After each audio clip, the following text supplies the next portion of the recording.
Welcome to the Everyone's a Critic movie review podcast. I'm your co-host, Bob Zarrell. With me, as always, is professional film critic Sean Patrick. Visit us at ihatecritics.com, Everyone's a Critic podcast.com, Facebook, Instagram, Twitter, handles Critics Pod, or on Apple Podcasts, Google Podcasts, YouTube, Spotify, Stitcher, Alexa, all your podcatchers. Subscribe to the show, rate and review the show. It does help us out in the algorithm. With YouTube, click on the little notification bell, and you'll know when a new episode drops.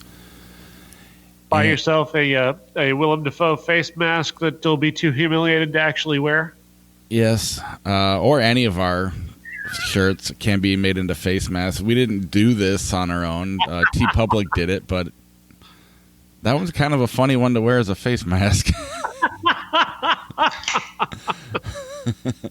So I put them all up on our Instagram page with a link in the Instagram bio.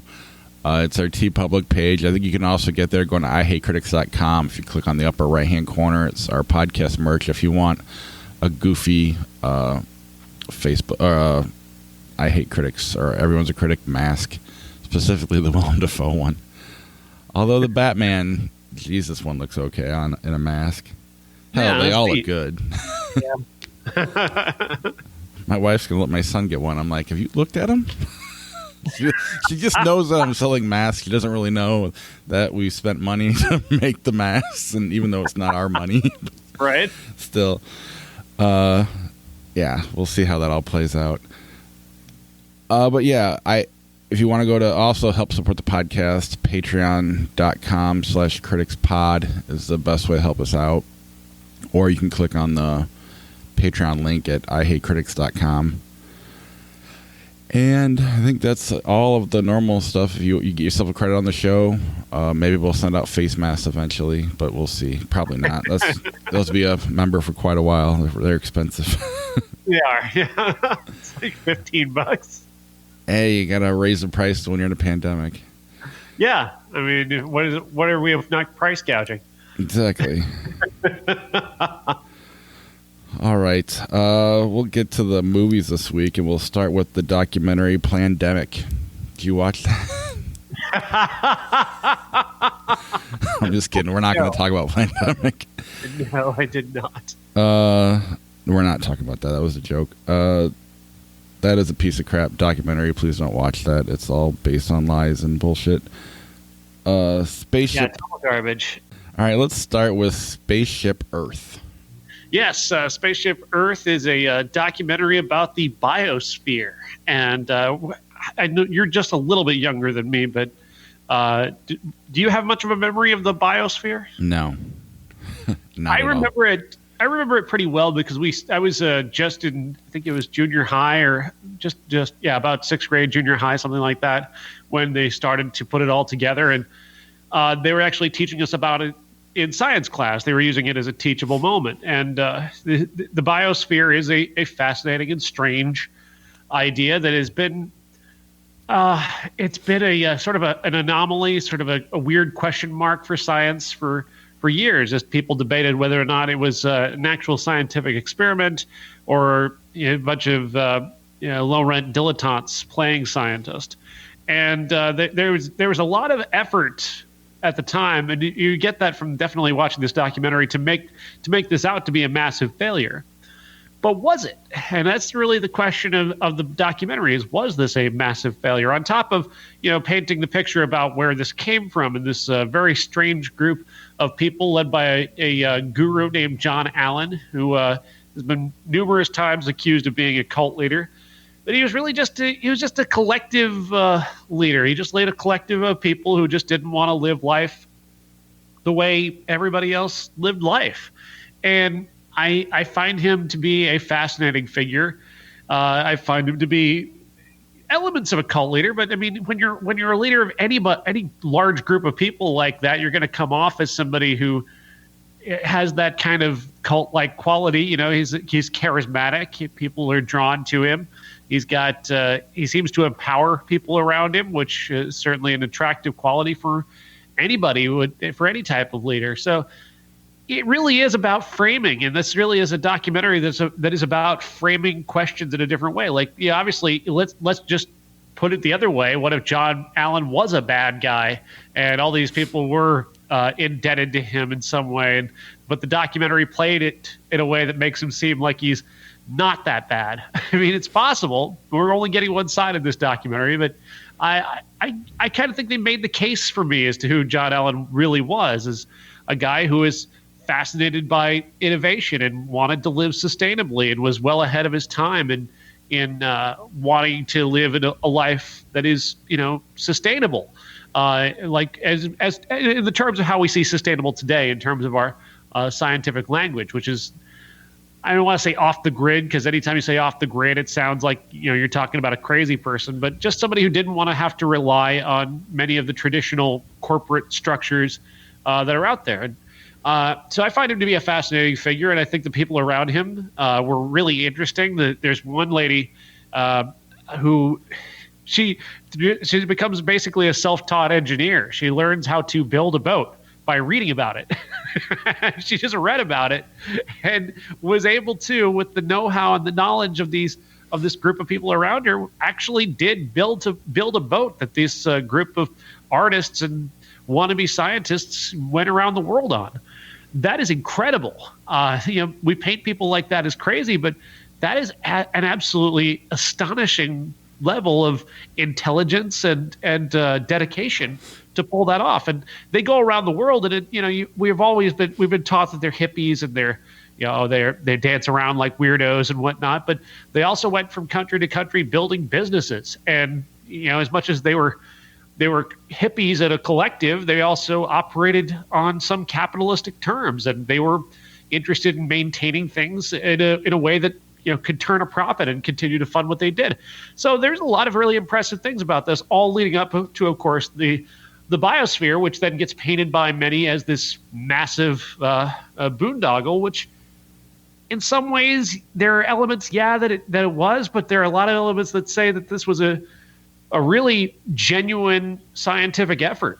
Well, they didn't get to finish it. I mean, that's why you can't really call it a failure, because it wasn't done. They did their 2 years, but there was more to be. That was just the first step, or a step. And then Steve Bannon comes in, and I was just like, well, I knew nothing about this.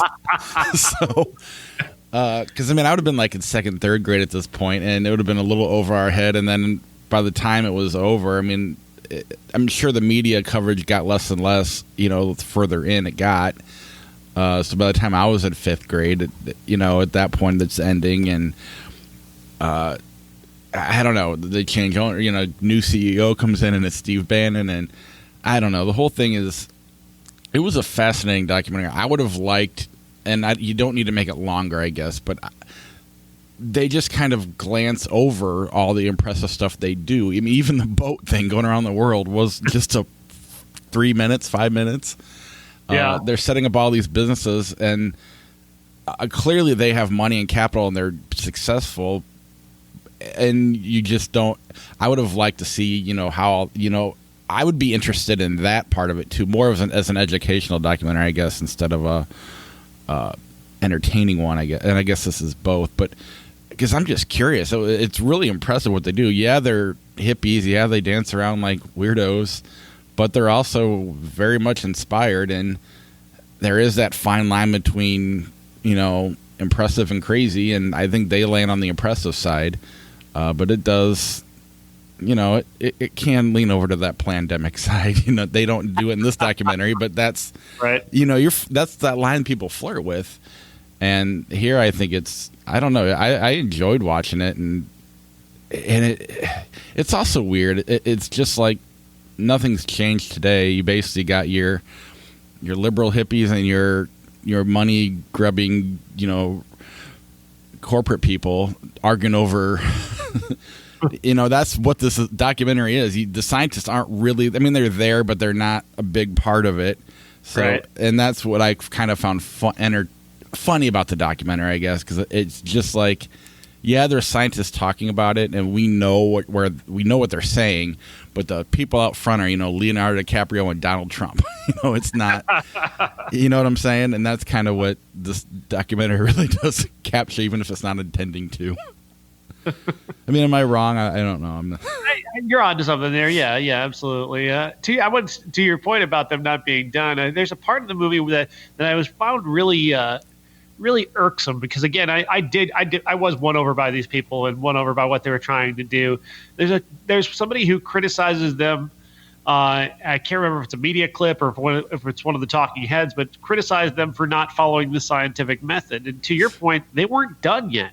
They weren't allowed to do this again and have people go over what they did and do it the same way, repeated results, which is what you need in a scientific experiment. You have to be able to recreate the results, and they weren't allowed to do that.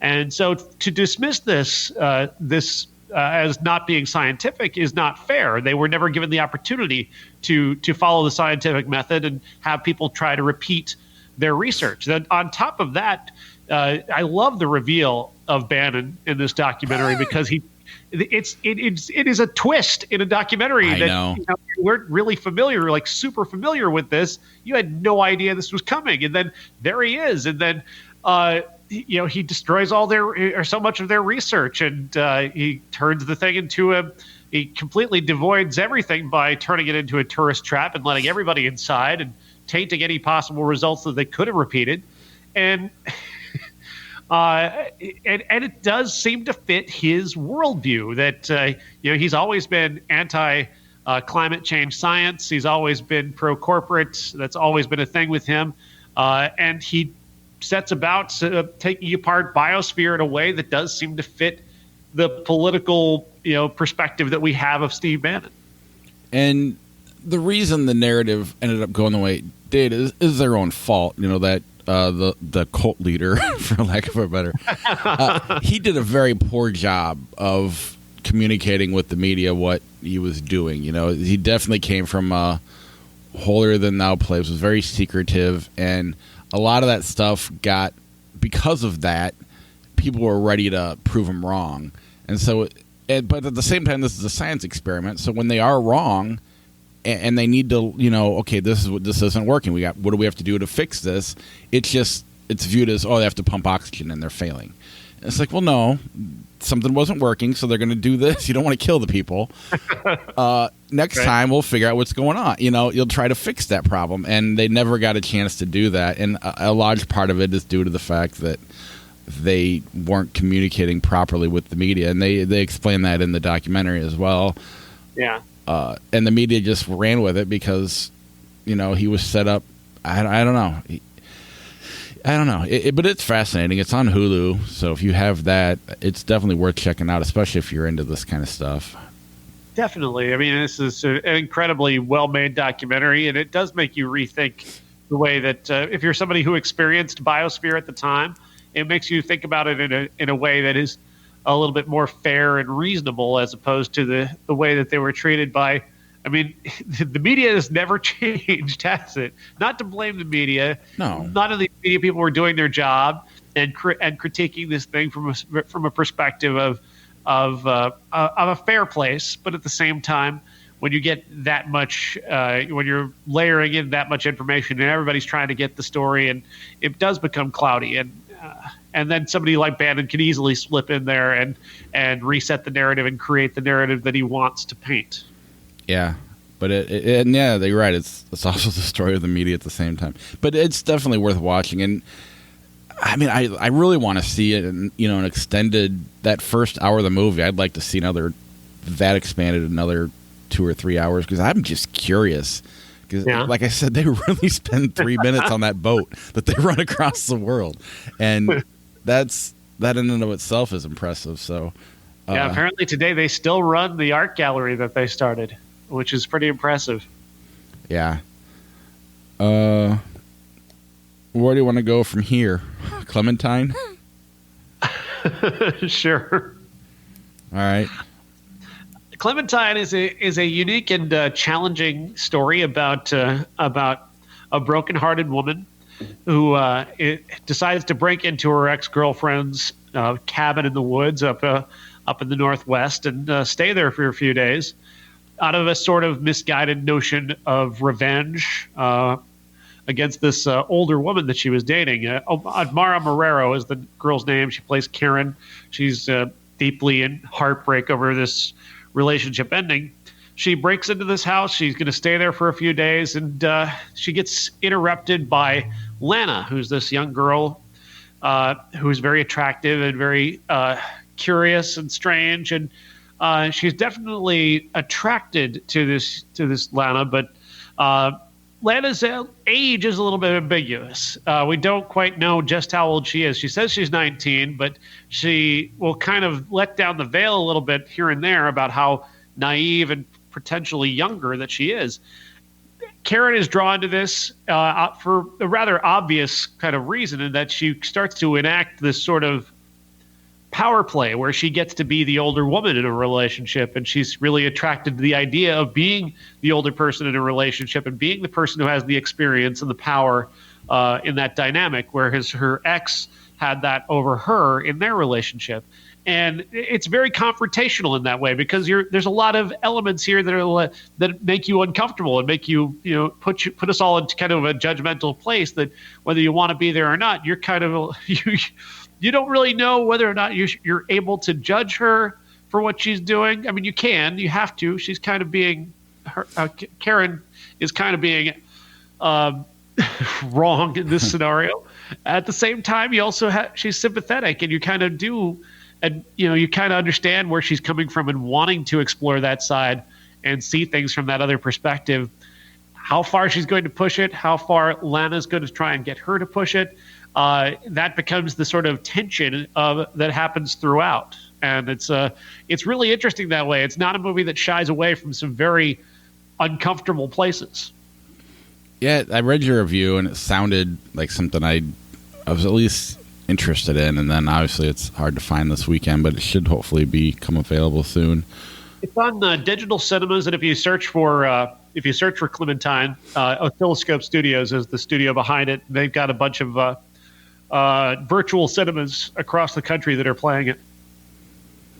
Do you think this is going to be more of the future of the streaming stuff, or do you think it's going to be more what we've been seeing with Amazon and whatnot? I think it depends on just how big, like how much Amazon's not going to want to pay for some of these movies. So right. Oscilloscope has found a way to sort of go around them and find a way to distribute their movies while they're not movie theaters. And who knows, maybe in the future this could be an option for a well-marketed, virtual cinema where people want to see these small movies, but they're not able to go to, Austin, Texas, or Chicago or someplace. And instead, they find this virtual cinema and are able to watch it there for the same price that other people are paying to be in the theater. Interesting. All right. Well, anything else on Clementine before we move on? Just see it. It's really, really good. It's a really smart, really well-made movie. All right. Well, before I went and watched a couple movies from earlier this year, but before we get there, let's do our weekly Dark Side of the Ring review of Herb Abrams. Herb Abrams, yeah, I didn't find this one nearly as entertaining as I was hoping, because I'm really familiar with the Herb Abrams story. Were you familiar with it at all? Not at all. I knew a lot about Herb Abrams going into this, because there's a show I watch on YouTube called Wrestling with Regret, and it's a really funny short show on YouTube where the guy goes in deep on these weird wrestling stories. And so I knew this story going in, and he told the story incredibly well, capturing the absolute utter absurdity of Herb Abrams. Now, he's the creator of what was called the UWF, the Universal Wrestling Federation. He started out in like the very early 90s, like 1990, and was setting out to try and be the WWF. Or initially, he wanted to partner with Vince McMahon, but when that didn't happen, he set about trying to compete with him. He brought in a bunch of former WWF stars and put them to work, and had all this money that nobody knew where he was getting it from, and seemed to have a chance early on because he had all that money. But little did everybody know that he was sniffing as much money as he was spending in the wrestling. He had a huge cocaine problem and a Vaseline problem. That, of course, drives the rest of the story. Like I said, I thought this was a little bit staid, a little bit. They didn't really lean into just the absurd character that Herb Abrams truly was. They seem to want to. It's almost too journalistic. Yeah.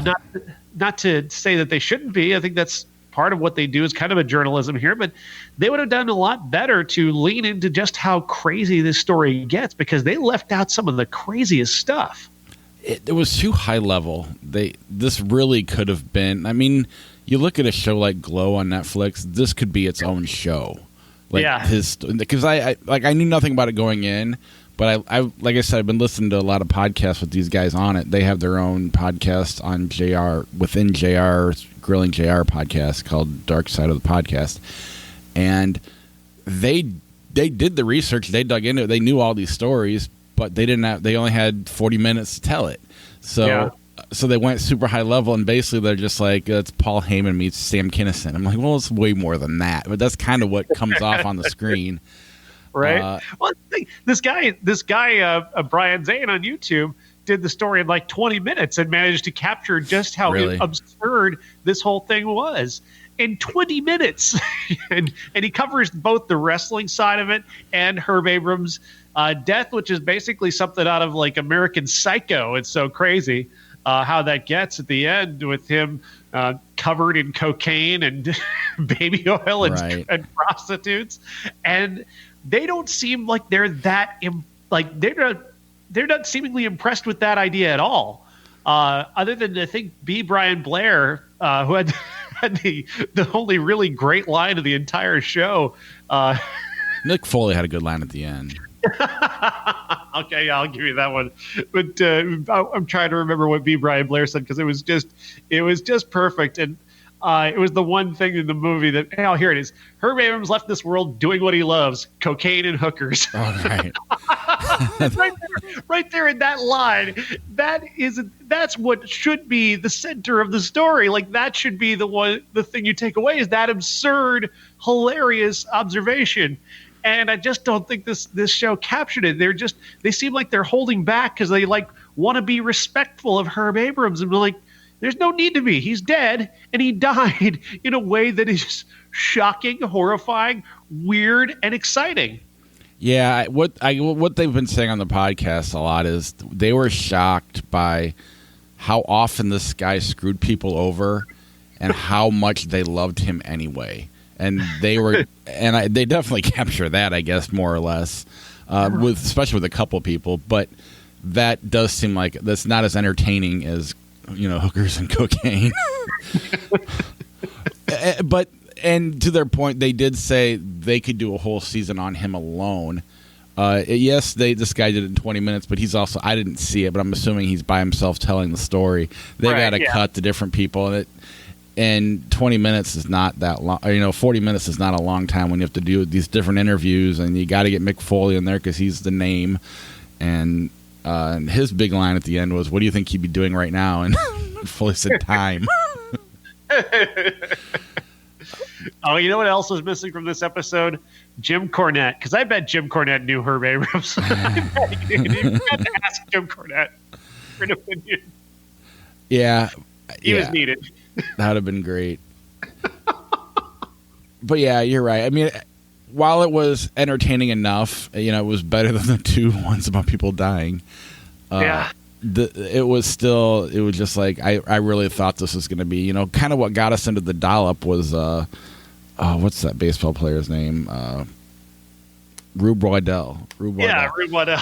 And again, they got the time. It was just them talking, telling the story, so it's easier than doing a documentary on it. But it was that level of crazy, the story. Maybe not that level, but damn near close. You can do a dollop on Herb Abrams for sure. Oh, yeah. But that's kind of what I was hoping for, and it definitely is so high level, and it just left me wanting more, which I guess isn't a horrible thing, but hopefully I don't know. I'd like to see a TV show based on this guy. It would have to be an HBO show, that's for sure. That is true. Or Netflix or Amazon or something. Yeah. All right. Well, what we decided to do, because there's nothing, we didn't know that Clementine and Spaceship Earth were going to be available for this podcast. I was going to go back and watch some of the movies that came out earlier in the year. And so I went back and I watched Birds of Prey, Fantasy Island, and The Way Back. Not by choice. My wife picked two of them. I picked one of them. Guess which one I picked. The Way Back, honestly. I didn't pick Birds of Prey. But that Birds of Prey was good. Fantasy Island, fell asleep, and I don't really have much more to say about those two. But The Way Back, unless you want to talk about them again, the Birds of Prey is fine. Go see it; it's worth watching. It's kind of fun. But The Way Back, oh my God, this is, dare I say, Ben Affleck's best performance. Not best character, but the best he's ever been in a movie. I was shocked. I mean, I knew it was going to be good, but I didn't think it'd be that good in terms of him. The movie itself is decent, but he really makes this movie something else. He really does, and and obviously, what it comes down to is that sort of lived-in experience. He's lived in this character a little bit. He's very familiar with this character and where this character is, and it helps to give a lot of life to this character, and it's and that's not to take away from the performance at all, because he's definitely giving us a rounded, lived-in human character. But you also have that overlaying that is the fact that he's been where this character is. He's been to the bottom of every bottle and come back out, and that lived-in experience definitely informs it. Yeah, I mean, the marketing I don't think was great. It kind of makes it seem like it's a Hoosiers type movie. Yeah. And which there's nothing wrong with those type of movies, but this is so much more than that. And I think I remember back when you reviewed it on the show. I mean, it's not a great movie. The director he's okay, but it could be, I don't know. It's not, you're not going to be talking about this movie. You're going to be talking about the performance more than the movie, if that makes any sense. Yeah, the direction's a little flat and a little bit predictable in terms of trying to create a very predictable redemption arc, but Affleck gives it a different sort of edge and vitality, and like I said, that lived-in quality where it feels like this is a real person who has a real life that you're watching. But it's available now to rent, so if you have to go back and watch a movie from earlier this year that's out there, this would be one of the ones I would pick for you to go see. It's definitely worth. I mean, it's a hard R in terms of language. It's not, it looks like Hoosiers, but it's a lot of fucks. So, but it's so good. He is so good in it, and it's really worth watching. So if you want to go check that one out, I definitely recommend it. Go ahead and skip Fantasy Island unless you really need something to help you go to sleep. What a piece of crap! I really hate that movie. Still, I still hate that movie. Didn't want to rent it, and my wife. We were going to watch the Invisible Man, and I decided, you know what? It's $20. I'm sure it's going to come back down. The Way Back's only $5. Let's watch The Way Back tonight. Tomorrow, watch. If Invisible Man doesn't go down, we'll watch it by the end of the week. Well, all of a sudden Thursday, Invisible Man's gone. So you can't even get it for $20 anymore. So I think it's going to come back at a reasonable price, and I'll revisit that here soon, because that's the one I'm most excited about. That I haven't seen this year, but I don't know. To me, if I had to recommend anything to go back and watch, I mean, I'd say Birds of Prey is worth watching for fun. I love The Hunt still, and then obviously this. I don't know. Move on to the classic. Sure, why not? All right, let me see if I can get my phone to let me push the button to play the stupid music. Ladies and gentlemen, this is the main event for the linear, legitimate, and universally recognized, undisputed classic Gone Girl. Yes, Gone Girl from the legendary David Fincher, starring Ben Affleck as the husband to a woman who goes missing. She's played by Rosamund Pike in one of the best performances by any actor ever.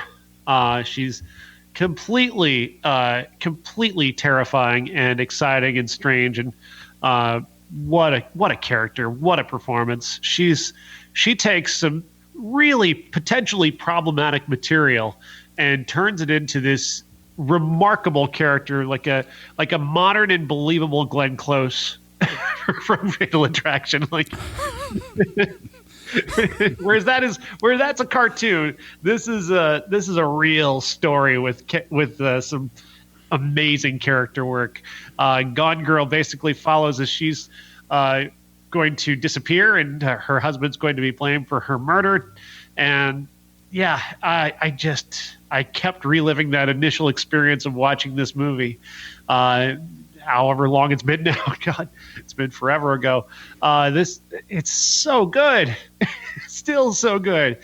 The pace, the tone, the craftsmanship of this movie is just phenomenal. And I was starting to just think about I kept kind of going to that place of the politics, the sexual politics of it, the problematic elements, rolling them over my mind, and the movie just kept overcoming that and making me forget about it. And that's why I love it so much, is that it confronts those aspects that you could have a problem with, and confronts them with her being just such an amazingly well-built character, because she's just so specific. She lives with this character so incredibly well. I can't say enough good things about her. As much as I appreciate Affleck's performance, Rosamund Pike blows me away. She's the biggest takeaway, just for how ballsy and unique this character is, and how scary she can be. Yeah, you need all of it for it to work, and that's what's so impressive about it. Because otherwise, it's just some lazy, what would we call it, a summer beach read or something like that. Right. And which is fine. It works on that level, but that's a lower bar. Fincher went and decided, I'm going to really challenge this. And you need Affleck being the way he is. You need Neil Patrick Harris being the way he is. You need Tyler Perry. You need the sister. You need, but Rosamund Pike is, she is the one who gets the most to chew on. And it's terrifying. It's amazing. It's, I don't know. It gets you to the point where, like you said, anything that's problematic, whether it's the sexual politics or even something like, well, I wouldn't do that. The movie gets past anything. At the end, I guess my brother doesn't like this movie because at the end, when Affleck stays with her, I wouldn't do that. Well, sorry, but that doesn't, it blew past that problem for me, because I believed he would, and that's all I need to do. Yes. And I don't know. I will say it lost a little on me, only because they have kids and a wife, and my wife didn't want to watch it, so they were in the other room doing an art project, and it was distracting. So I was more annoyed. But it didn't make the movie less. It just didn't let me go back to that experience where I was entranced because of the annoying part. But my wife walked in at one point, and I don't know. She started kind of making fun of it because she didn't want to watch it, but it was out of context. And then all of a sudden, when the context started to set in, it had to do with the Neil Patrick Harris, Rosamund Pike scene towards, and once the context started to set in, all of a sudden she kind of got entranced a little bit. So I guess having that moment was kind of cool. But it just such a good movie, and I want to watch it every year. Right, it is that good. It is that good. I think the other takeaway I had from it this time is being a little bit more on Rosamund Pike's side a little bit. Like, I can see some of the stuff that she's going through, I could see an element of this that could tip over into making her an Avenger. Like she is taking vengeance upon all these men who've done her wrong, and I kind of get it. I kind of get where she's coming from just a little bit. But That's another amazing thing, though. In general, in a lesser movie, one of the problems I've noticed that you have with movies is there's no likable characters here. And technically, they're all kind of unlikable. But this movie goes past that, too. And you start to, like you said, you just start to root for her as an Avengers-like character. That's what's so impressive about this movie for me. She's just, you have to admire how clever she is, because it works every minute of that first hour of the movie. Just clicks along and she is working it perfect. It's so good. And that's what's so involving about it too, is that you're trying to help him in your mind unravel this puzzle that she's putting together. Whether you're believe in him or not, you're trying to pull those pieces apart because you have pieces of the puzzle that he doesn't have. It is so much fun. On a second watch, that's really what stands out too, is the structure there of drawing you in and making you part of it. Like okay, so what would I do in this situation? This is one of those classic movies. What would you do in this situation? Man, he's got nowhere to turn. And you're with them there in your mind trying to figure out which way to go in this maze that she's created. And then they got that little gut punch right in the middle there that is just so beautifully handled. Just her narration is just genius. It's such a great performance.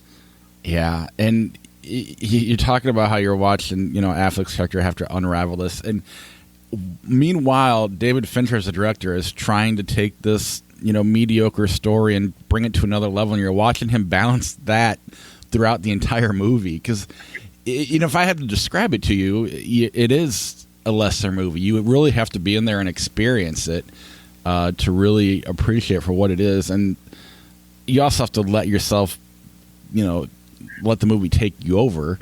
But it is just, I don't know, I wish the three of us weren't on an island on this. I don't understand.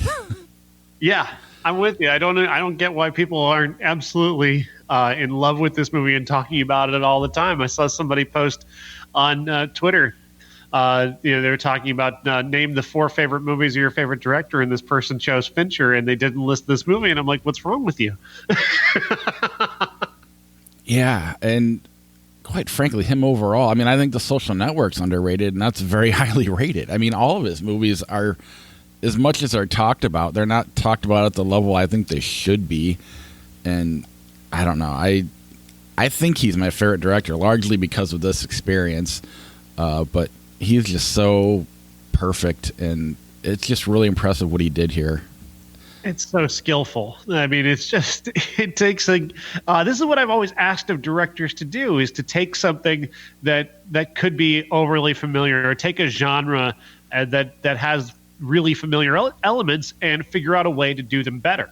That's what so many people fail at in making movies is, you've got a lot of very typical genre elements to work with. How do you elevate those into something better than that? And you do that with insane levels of attention to detail. That's what he brings to this, is that just the attention to very specific, necessary details of character, of filmmaking, of structure. The first thing you see of Ben Affleck in this movie is right after he takes the garbage out. There's a scene where he's walking into his bar, and under his arm he's carrying a game, and it's called Mastermind. And I just kind of giggled when I saw that. Like, what a great little visual joke. Have you read the book? No. Part of me wants to, just to see if I'm being unfair to that, because I feel like whenever I describe it, I'm insulting the book part of it. But it's just, the reason I say all that is because if you have to sit down and describe this movie to someone, it's so hard to do, because it is kind of, it seems like a lesser movie than it is. It really takes the performance of Rosamund Pike, all of them, for it to really make sense and to know how good it truly is. But I'm glad we went back and watched it, and I was a little worried that maybe I was overblowing it, and I'm glad I just say I wasn't. Yeah, it's interesting. Before we watched this, I think it was even before we chose this topic, I actually wrote an article about how movies don't change, you do, is the title of it. And it's true. Movies in time don't change what they are. You change around the movie, and that's really what you need to take away from rewatching an old movie is there's nothing different about the film. It's you're different. You see the world differently, and we still love this movie from the first time that we saw it. We've learned a lot. We've grown a lot. We've watched a million movies since then, and that we still see all these wonderful things in this movie is also there's still an element of growth within us where we're seeing new things in something that we saw and loved and thought we really loved enough when we saw it. That is so true. And I mean, I haven't read that article, but I can definitely contribute to it at this point based on an experience I had this morning. I decided to wake up and just get my phone out and put Tubi on. And a podcast I listened to reviewed this movie Joysticks. And just for, I wanted to go back and relive my teenage years. So I started watching it, and I'm just like, what? This is not... It was like ruining great memories of... of being a teenager at 40 years old and realizing this doesn't work for me now. This isn't fun. This isn't... I don't know. It just...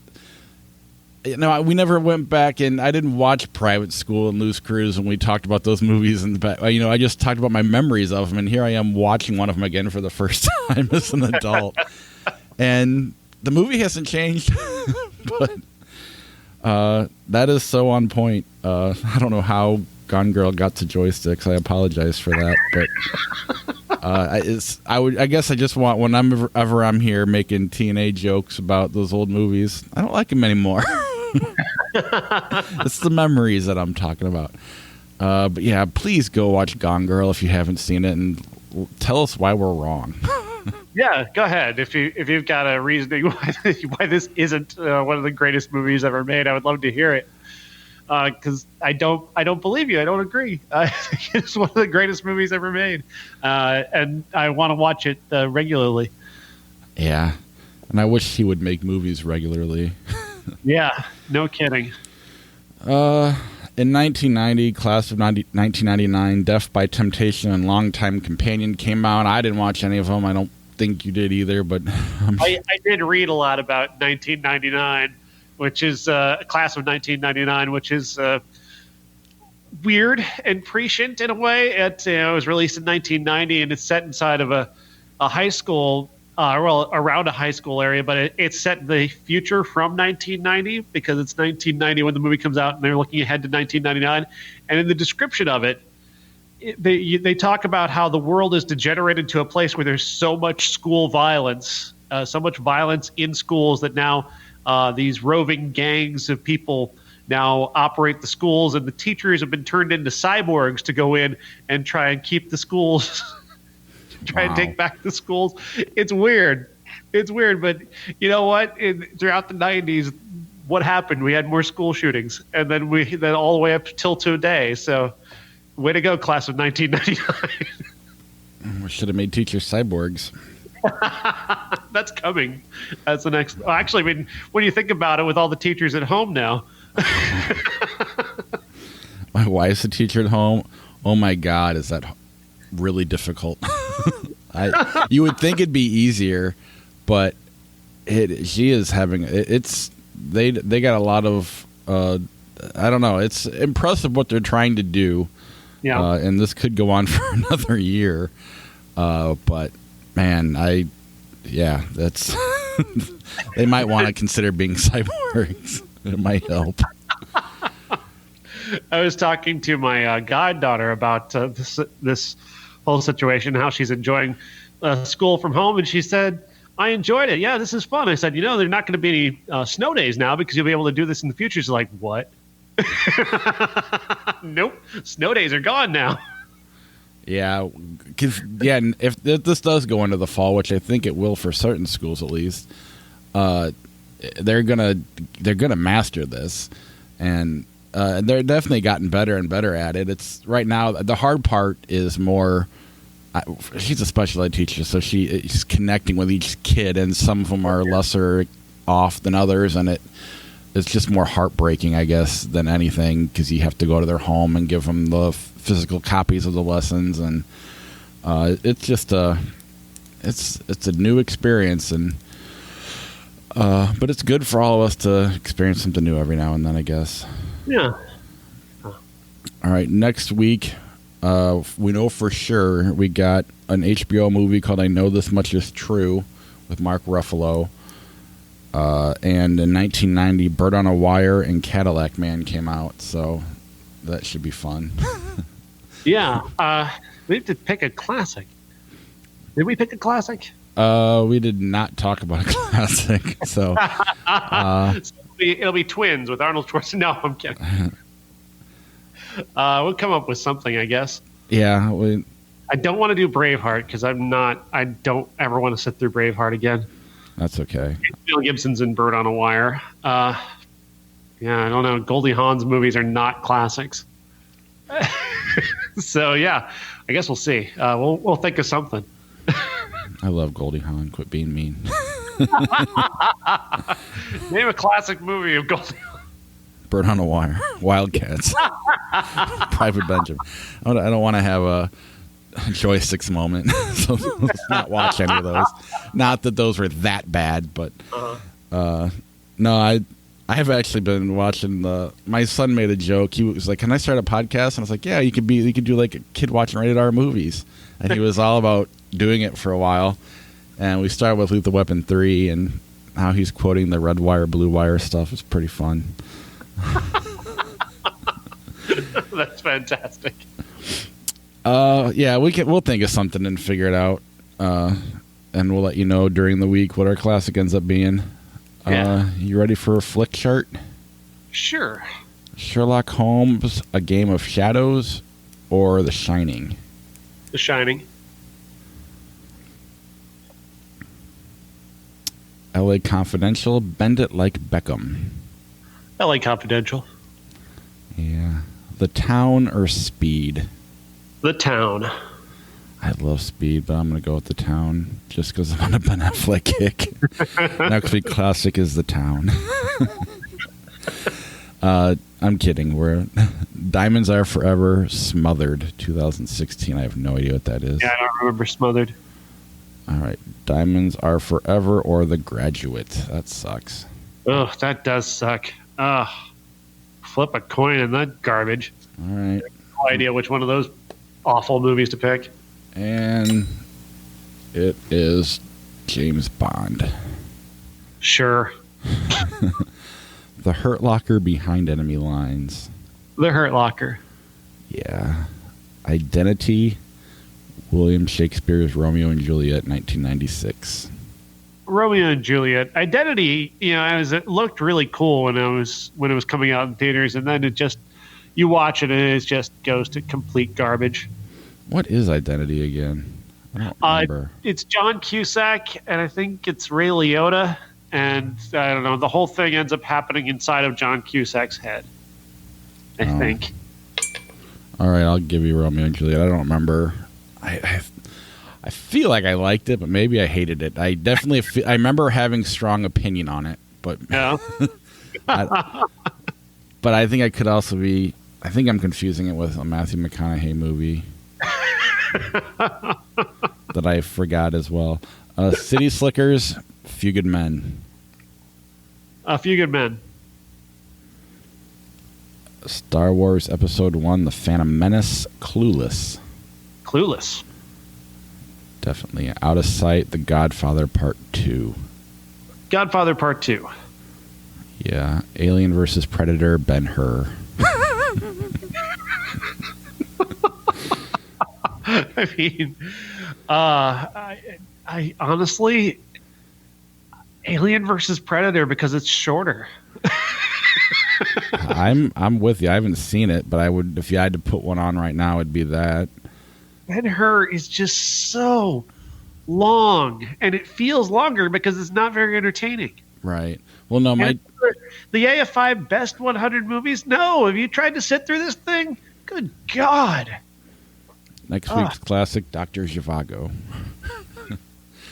That's not a bad movie. I know, but it's long. It's long, but at least I can really get through that one. No, my daughter, over the last 2 years, she broke her phone a week before it was due for an upgrade, and we leased them, and then she lost her phone a week before it was due an upgrade a year later, literally a year later. So she's without a phone right now, and she's We'll probably get her one by the summertime, but she wants one sooner than later. And I said, all right, you go to bed right now. This is like 11:30 last night. I'm like, you put on, oh my God, what's that Scorsese movie? Irishman. You put on The Irishman. You finish it and tell me all about it tomorrow morning. You can have a phone today. And she tried. Put her to sleep, though. Closer, Starship Troopers. Closer. The Roosevelts, An Intimate History. I don't know what that is. No, I don't either. Coming to America, Being John Malkovich. Being John Malkovich. Yeah. I think had I not watched it in the last 5 years, I might say Coming to America just out of... Because I always feel like his movies, I forget how good they are until I watch them again. And then they stay with me for a long time, and then they disappear. Avengers, Age of Ultron, Garden State. Garden State. Yeah, I didn't like Age of Ultron. To Josh. True Grit, the remake, or American History X. True Grit for me. Yeah. Fantastic Mr. Fox, Shaft, 1971. Shaft. It's just Fantastic Mr. Fox is just... I don't know how claymation figures can be so self-satisfied, but that's like just the most smug animated characters ever. Yeah, it's too hipster for me. Wow. 2 throwaway movies. Post-Grad or Disturbia? I don't even remember Post-Grad. Neither do I. The Brothers Grimm or Disturbia? Disturbia. The director of that movie, DJ, I can't remember his last name, DJ Caruso. It's a good director, and it's bizarre to me how bad he got very quickly. Yeah. Lion, Back to the Future. Back to the Future. Lion's a good movie, though. Glory, The Sum of All Fears. The Sum of All Fears, because I'm just not going to watch Glory again. Yeah, but I don't know. I have this thing where I have to hate that character. So I'm going to... Even when it's played by Affleck? I know. That's the one time. Sunset Boulevard, About Schmidt. Sunset Boulevard. But About Schmidt's amazing as well. Yeah. Enchanted, The Hitchhiker's Guide to the Galaxy. Enchanted. I adore that movie. 127 Hours, Watchmen. 127 hours. Yeah. I'm a little more torn than you are, but that is a pretty fantastic movie. Walk the Line, King Kong, 1933. King Kong. It's much more of an impressive technical feat and just a better remembered movie than Walk the Line, which is really mediocre when you get down to it. Yeah. Taken, Taxi Driver. Taxi Driver. Fight Club, Ghostbusters.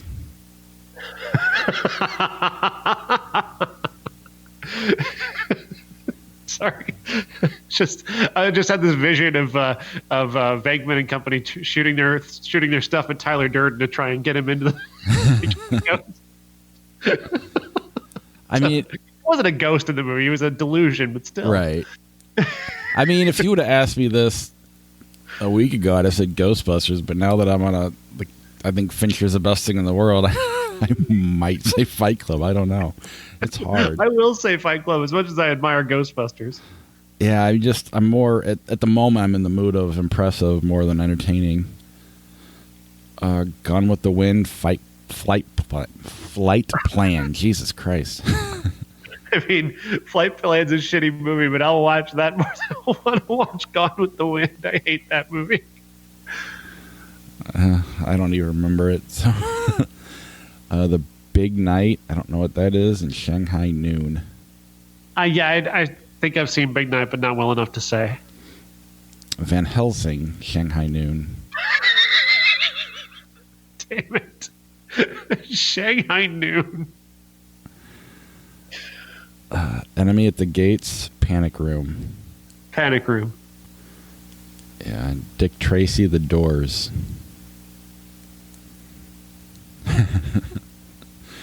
Dick Tracy? I mean, we're going to have to watch it here in a few weeks. Or a few months. I don't remember when it came out, but... Yeah, I'm going to say Dick Tracy, I guess. I'll say The Doors just for the performance. I know it's not a great movie, but I enjoyed it, but Dick Tracy wins the flip. Date Night, Little Shop of Horrors. Date Night. It's more watchable. Little Shop of Horrors is nice the one time you watch it, and then it's like, no thanks. Scary Movie 2, K-Pax. Scary Movie 2. Fuck K-Pax. Sideways, Return of the Jedi. Sideways. Thank you. That was a lot faster than I thought it'd be. If it were Empire Strikes Back, it'd be much more of a competition. I need a reason to watch Sideways again. That's a wonderful film. There's that's the classic next week is Sideways. Works for me. By the way, Flick Chart's listening to us again. They put a couple Finchers in here. I know. I've been... the Thomas Crown Affair, Meshes of the Afternoon, 1943. I don't know what that is. Yeah, I don't have that one either. And the Thomas Crown Affair is one with Rene Russo's boobs. That's the one. But when this other movie pops up, I'll let you know what it's up against. All right. Oh, geez. Maybe I'll never get a chance to... I mean, clearly we're talking because the internet's working. Yeah. Beverly Hills Cop 3 or the Thomas Crown Affair. Thomas Crown Affair. Just because Beverly Hills Cop 3 is toxic. Yeah. Tangled or Clueless? Clueless. Men in Black 3, Psycho. Psycho. Poltergeist, Bicentennial Man. Poltergeist, I guess, yeah. Neither one's very good. The Poltergeist? I thought you liked the Poltergeist. Toby Hooper? It's okay. Josh was the one who loved it. That's true. Clue, Gone in 60 Seconds.